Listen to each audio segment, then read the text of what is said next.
Hey guys, this is our second video lesson. We're going to be doing 1.9 mixed operations practice. Basically what we're going to be doing is solving problems that involve fractions, decimals, and percents. Because if you think about it, we learned about fractions before the last quiz. We learned about decimals and percents in our last lesson. And now we're just going to talk about performing operations of addition, subtraction, multiplying, and dividing. Mixed forms of numbers. So fractions,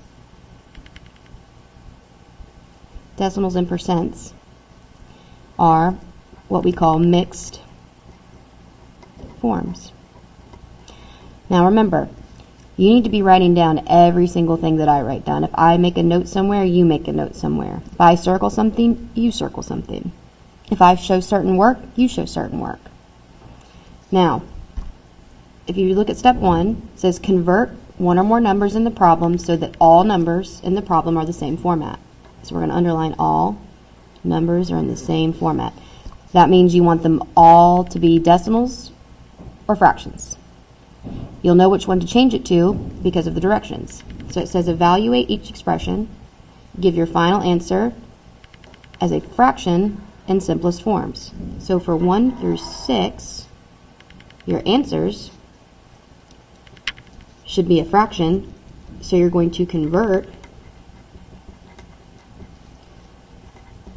all numbers to fractions.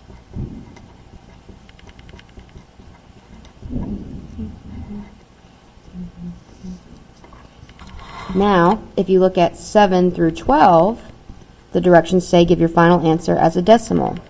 This is important. When you're giving your answer as a decimal, I want you to round to 2 places. So 2 places after the decimal. 2 places after the decimal. Okay, now this means that we're going to be converting all our numbers from 7 through 12 to decimals.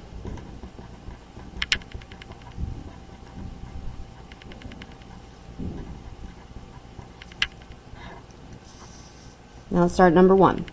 I've got 2/3 times 0.4. Now we know our answer has to be a fraction in simplest form, so we need to make sure all our numbers are fractions first. 2.3 we leave the same because it's a fraction, but 0.4 or 4/10 we need to change to a fraction. If you don't remember how to do this, you need to look at your notes from the previous lesson 1.8 where we learned how to convert decimals to fractions and fractions to decimals. So remember, you're going to read it, write it, and reduce it. So it's going to be times 4/10, so you're going to write 4 over 10. Now when we multiply fractions, we just multiply across the denominators and the numerators. So 2 times 4 is 8, 3 times 10 is 30, so we get 8 over 30. Now I know this isn't in simplest form, and because my directions say in simplest form, we're going to need to simplify this. If I divide the numerator and the denominator by the greatest common factor, which is 2, I get 4 over 15. Remember, you're going to box in your answers. Box in your answers. If you don't box in your answers, you're going to lose points. You need to box in all your answers. So the final answer for number 1 is 4/15. I'm going to circle number 2, and I'm going to go to number 3. 0.95 divided by 2/3. 2/3 is already a fraction, but I need to change 0.95 or 95 hundredths to a fraction. Remember, if it's got the 2 decimals like this, it's hundredths. So you're going to put 95 over 100 divided by 2/3.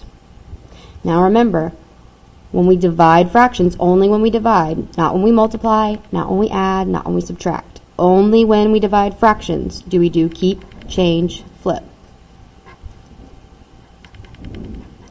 Keep, change, flip. So we're going to keep the first fraction the same.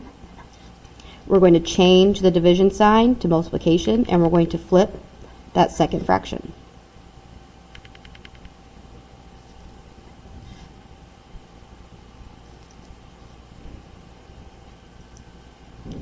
Now 95 times 3 is 285 over 100 times 2, which is 200.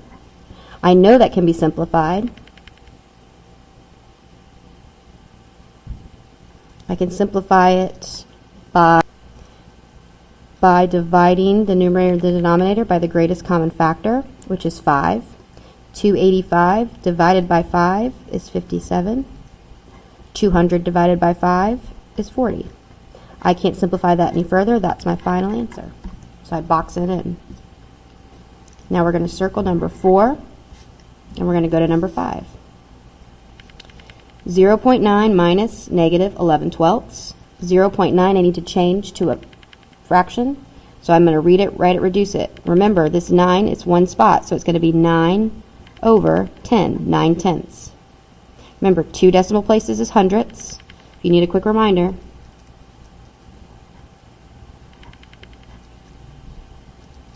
two decimal places is hundredths.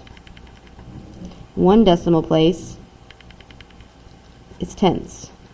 Remember, if you need to go back to your other notes, go back to your other notes. That's what they're there for. So then minus negative 11 over 12. Now, if you remember, whenever we add or subtract fractions, we have to have a common denominator. The lowest common multiple, or the lowest common denominator for 10 and 12 is 60. Now, I'm not showing all the steps I did to get to 60, but you should review your notes because we've already covered this before. So go back in your notes and see if you can remember how to, you're just going to list the multiples of 10 and 12 to find the lowest common multiple. Now I multiplied 10 by 6 to get to 60, so I need to multiply 9 by 6 as well. That gives me 54. Minus negative 12 times 5 gives me 60, so I need to multiply the top by 5 as well. That gives me 55. In my calculator, if I put 54 minus negative 55, in the purple calculators, you're going to do 54 minus 55 and then hit the negative button. You'll get 109 over 60. This can't be simplified any further, so you're going to box in your answer, and then you're done. I need you to circle number 6. Now, moving on to 7 through 12. These are a little bit easier, but they require a little extra step. So because our final answer needs to be a decimal that we've rounded to 2 decimal places, we need to first change all our fractions to decimals. Now if we have a mixed number, we need to change our mixed number to an improper fraction and then to a decimal. So negative 1 2/5 needs to be changed to an improper fraction. We do that by taking 5 times 1 plus 2, which is 7 over 5, so negative 7/5. If you don't remember how to do this, look back at the very first lesson after our last quiz, parts of a fraction, where we learned how to change from mixed numbers to improper fractions. So then times 0.3. Now that we have an improper fraction, we can just go ahead and change it to a decimal. Remember from the last set of notes that whenever we want to change a fraction to a decimal in our calculator, we just take the numerator and we divide it by the denominator. If I take 7 and I divide it by 5, I get 1/4. Remember, it's a negative out here, so we're going to keep that negative 1.4 times 0.3. Now the easy part, I can just put that in my purple calculator, or your purple calculator. So negative 1.4 times 3 gives me negative 4.2. Now in my calculator, if I do 1.4 times 0.3, I get 0.42. Now remember, a negative times a positive is a negative, so it's negative 0.42. Notice 2 decimal places. Remember, our answer is rounded to 2 decimal places. I want you to circle number 8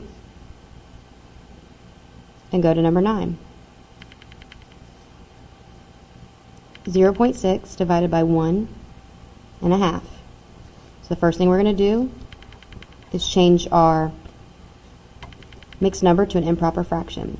1 times 2 is 2, plus 1 is 3 over 2. Now I need to change it to a decimal. So 0.6 divided by, I'm going to come over here to our calculator again, and we're going to do the numerator divided by the denominator, so 3 divided by 2, so that we can get our fraction turned into a decimal. So 1.5. So 0.6 divided by 1.5.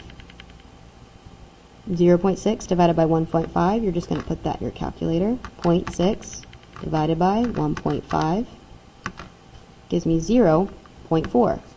Now remember, we're going to be rounding to 2 decimal places, so you need to put 0.40. 0.40, box in your answer. Okay? I want you to circle number 10, and I want you to come over to number 11. Now this is a negative too, so make sure you keep your negative. So negative 1.5 minus, we need to turn this negative 2 3/5 to an improper fraction first. Negative 2 3/5 turned into an improper fraction is going to be 2 times 5, which is 10, plus 3, which is 13. So 13 over 5. We're going to come down here. Now that we've changed it to an improper fraction, we can now change it to a decimal in our calculator. So 13 divided by 5 gives me 2.6. So minus 2.6. Now, remember, in your purple calculators, if you're using the purple ones in the classroom, you need to put 1.5 and then hit the negative button. Then you do the subtraction sign and then hit 2.6 minus, hit the subtraction sign at the minus sign. So for example, if I'm using, and it's hard to see on here, but if I'm using the purple calculator, I'm going to hit on, obviously. I'm going to hit on. So if I'm using the purple calculators, I'm going to hit 1.5, and then I'm going to hit the negative button, and then I'm going to hit the subtraction sign, and then I'm going to hit 2.6, and then after I hit 2.6, then I'm going to hit the negative button again. This is the negative button, and then I'm going to hit equals, and I'm going to get 1.1. So if you're using the purple calculators, you have to do it a little bit differently. Now if you're using a scientific calculator or a personal calculator, that's fine, but you don't have to do as much work. It's just going to be negative 1.5 minus negative 2.6, which still gives me the same answer of 1.1. Remember to box in your answers. If you're not boxing in your answers, you're not going to get credit on your note check. Now I want you to circle number 12 and go on to the next page.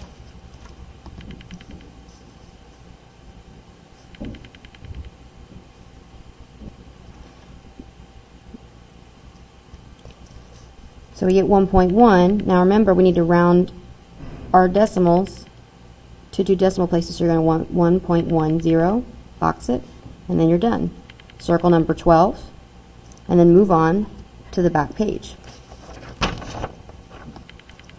All right, now looking at number 13, remember we're going to annotate our problems. So Nancy rode her bike 15 4/5 miles on Saturday. 15 4/5 miles is positive. Remember, we circle our positive numbers on Saturday. Miles is our units. What I want you to do is double underline anytime you see the units so that you don't forget to put them. On Sunday, she rode 0.7 fewer miles. 0.7 is still positive because you get negative distance. How many miles did she ride on Sunday? So we know that she ran 15 4/5 miles on Saturday. And on Sunday, she rode 0.7 fewer miles. I want you to underline fewer. We always underline our operations. Fewer means subtract. So we're going to subtract 0.7. Now, what's great about word problems is we get to use decimals. So, in order to complete this operation, we have mixed forms we need to change to make sure our numbers are all in the same format. And since decimals are easier to use, that's what we're going to use. To change 15 4/5 to a decimal, remember you're going to multiply 15 by 5, and then you're going to add 4. which gives me 79 over 5 minus 0.7. Now I can change it to a decimal. All I have to do, 79 divided by my denominator, 5 gives me 15.8 minus 0.7. Now it's super easy. I just do 15.8 minus 0.7 in my calculator, and I'm going to get 15.10 miles. Now remember, we round all our decimals to 2 decimal places, and we need to make sure we have our units. Then we're going to box in our answer. Let's just circle number 14 and then move to number 15. Cameron is 48.6 inches tall. 48.6 is positive, so we're going to circle it. Inches is units, so we're going to double underline that. And Kellen is 50 1/4 inches tall, so it's positive as well.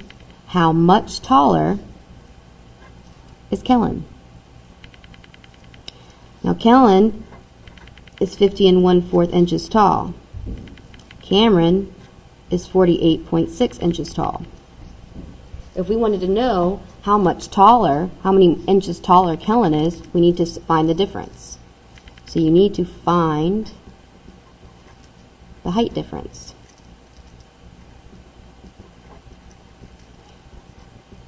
And difference means we subtract. So we're going to change 50 1/4 to an improper fraction. 50 times 4 is 200 plus 1 gives me 201 over 4 minus 48.6. Now I'm going to change 201 divided by 4 to a decimal. So 201 divided by 4 gives me 50.25. So 50.25 minus 48.6.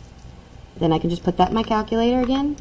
So 50.25 minus 48.6 gives me 1.65. So 1.65, it's already in 2 decimal places, so we're good. And then we just need to put our units, which are inches, which we double underline so we wouldn't forget. Inches. Box in your answer, and you're done with number 15.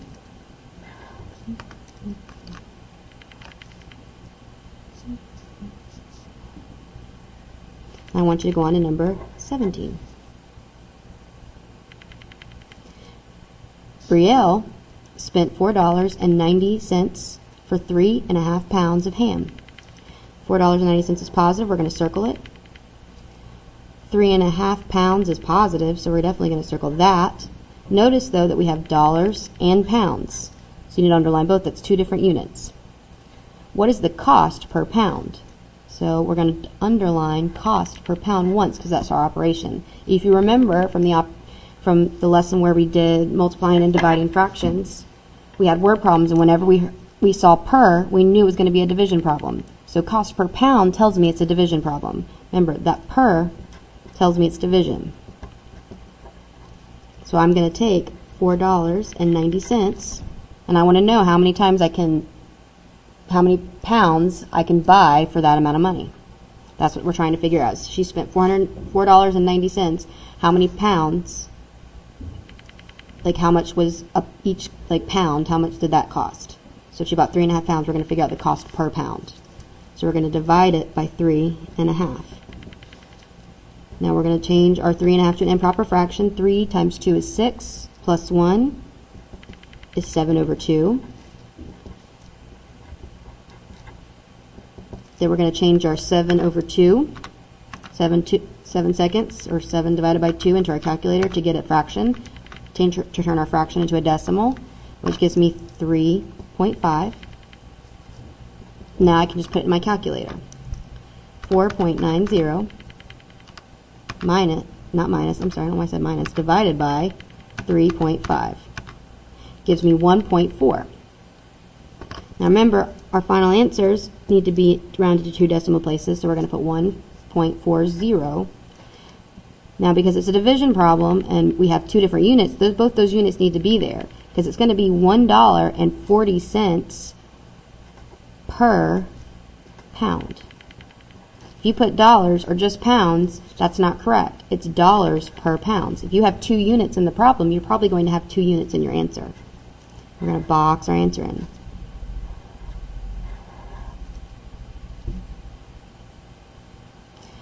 Now, I want you to circle number 16 and number 18. And I want you to look at number 19. The average test score in Mrs. Jones' math class was 82.5. That's a positive. We're going to circle that. Now remember, if you think about a test score, we have things like you can get like you get an 80% or 100%. You know that that's 82.5%. The class average is a percent. The average score in Mr. Miles' class was 70%. That's also a positive number, so we're going to circle it. What was the average score in Mr. Miles' class? So what this problem is saying is that Mr. Miles' average test score is 70% of, and I want you to underline of 82.5. We talked about this once before when we were doing multiplication problems. Of means multiply. Whenever you see that word of, you need to multiply.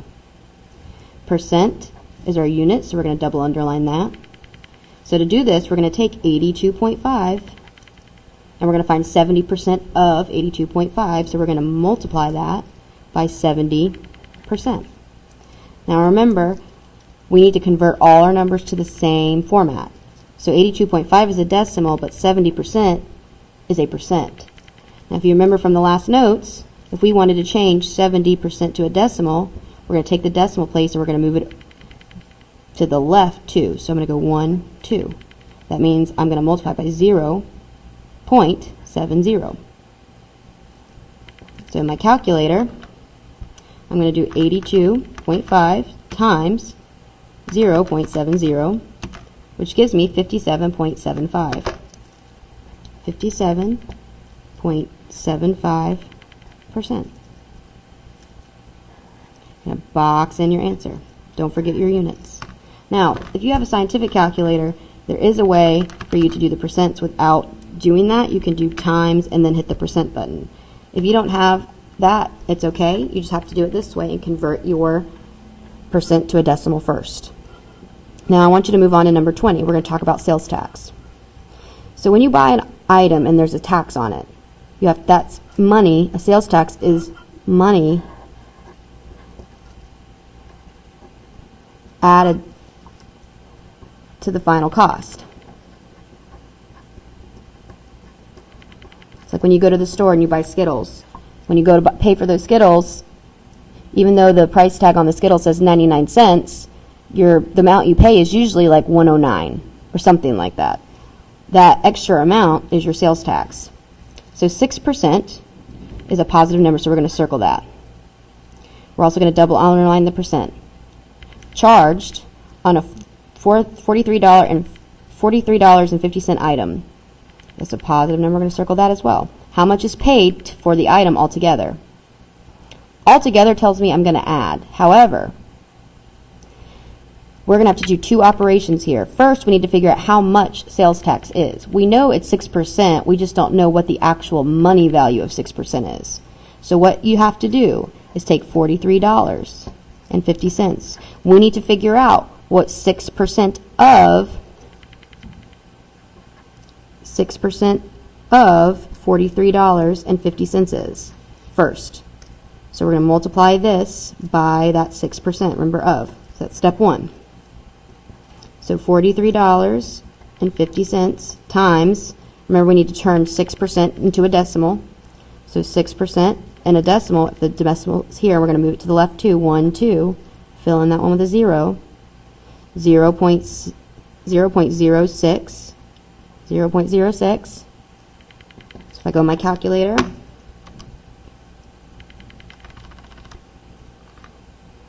$43.50 times 0.06 gives me $2.61. So the sales tax is $2.61. We want to know how much is paid for the item altogether. So the second step, since we know how much the sales tax is now, is going to be to add that to the cost of the item. So we're going to take $43.50 and we're going to add that $2.61. So $43.50 plus the sales tax of $2.61 gives me $46.11. Remember, it's dollars. So this problem, number 20, is a little special. You have to do two operations. First, you have to multiply 6% by 43 and 50 so that you can figure out the sales tax amount. And once you figure out the sales tax amount, you need to add it to the total cost of the item so that we know how much is paid altogether. How much is paid altogether. We're also going to double underline dollars if you look back at your problem. Now, if you look back at this problem, it's got 2 units. 2 different units in the problem. Even if you didn't know you needed 2 steps, the 2 different units should tell you that somehow you're going to have to use both of those units at some point. So that kind of lets me know I need to do 2 steps. Just like in the division problem, there were 2 different units. It let me know that in my final answer I was going to have 2 different units. And this isn't a division problem. So now that you know what sales tax means, whenever you start dealing with sales tax, know that a sales tax is 6% of the cost of whatever you're buying. When they say a sales tax, it's a percentage of the amount that you're buying. So I want everyone to make sure and write that at the bottom of their paper. We're going to do a little definition here. So sales tax is a percentage of the cost. Percentage of the cost is a percentage of the cost, and then you add to base cost of the item. So like I said, if you have a bag of Skittles for 99 cents, but you end up paying $1.10 or $1.09, it's because there's a sales tax added to that item. Now, we've just finished filling in all of the notes. What I want you to do is go back and do 2 through 18 even. So 2 through 18 even. When you're finished doing that, I want you to raise your hand so I can come by and check your work and initial it off for you.